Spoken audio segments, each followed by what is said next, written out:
Hello and welcome to this week's edition of Wednesday Wisdom.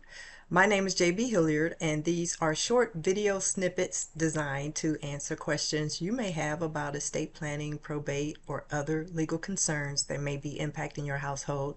And this week's video is going to be very short because I am on my way to take some much needed personal leave time away from the office. So with that said, I want to go back to Sarah and her bakery and business succession planning where we left off actually a month or two ago.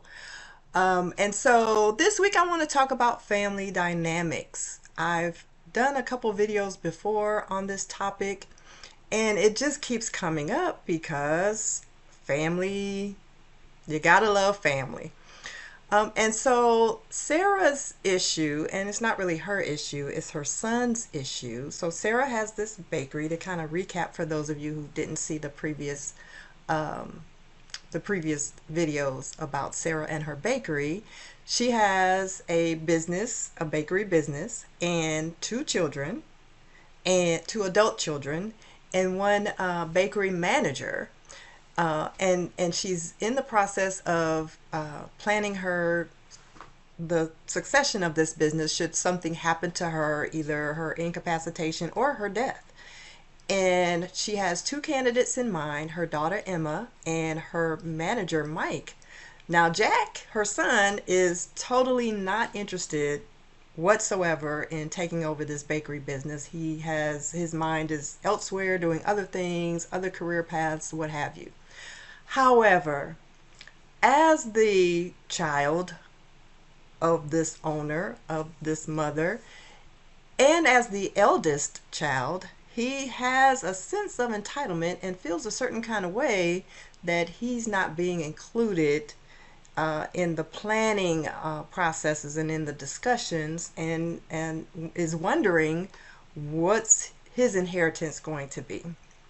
Now, I personally have a problem with people counting their inheritance before that person who is bequeathing such inheritance to them has actually passed away. It's not yours yet. It's still that person's. It's still Sarah's bakery. It's still Sarah's business. It's still Sarah's assets. It's not yours yet, Jack. But I digress. So all I want to say is, and you tell I have issues with that. All I want to say is that Sarah recognizes and is sensitive to the fact that Jack has the feelings that he has. She's not trying to diminish those feelings. And so she decides that she needs to have a family meeting with everyone, which is Emma and Jack, her children. And then she also wants to sit down with Jack alone and really kind of delve a little deeper into what he's feeling and how to address those feelings, let's say.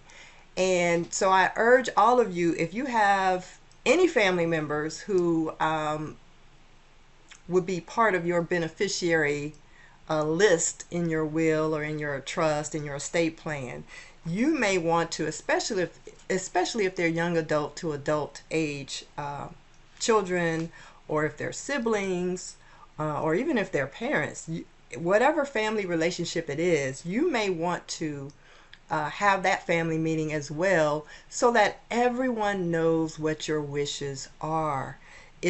I'm dealing with a couple probate cases now that have, what shall we say, the family dynamics are coming more into play now, after the primary person has passed away, unfortunately. But those dynamics are coming to a head and kind of stalling the probate process because there is misunderstanding, miscommunication, all those things, as well as the grief and emotion of it all that kind of hamper the process. So we don't want that to happen. We can't guarantee that it won't happen, but I think the more discussions and the more conversations that happen beforehand, the better. So with that said, I thought this would be shorter than it is, but with that said, as always, I thank you for watching and we'll see you next time.